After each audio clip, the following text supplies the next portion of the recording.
नमस्कार मित्रांनो, मी अमेय.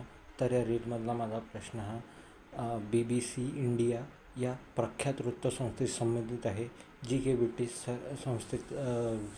ब्रिटिश सरकारच्या स्वामित्वातील BBC या प्रख्यात वृत्तसंस्थेची भारतीय उपकंपनी अथवा इंडियन सबसिडरी आहे.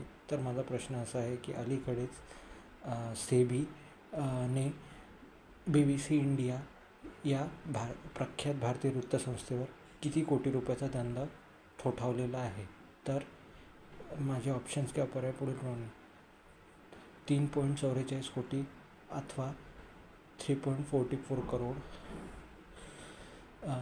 4.44 करोड अथवा 4.44 कोटी, 6.44 कोटी अथवा 6.44 करोड, त्याच्यानंतर 7.68 कोटी अथवा 7.68 करोड. धन्यवाद.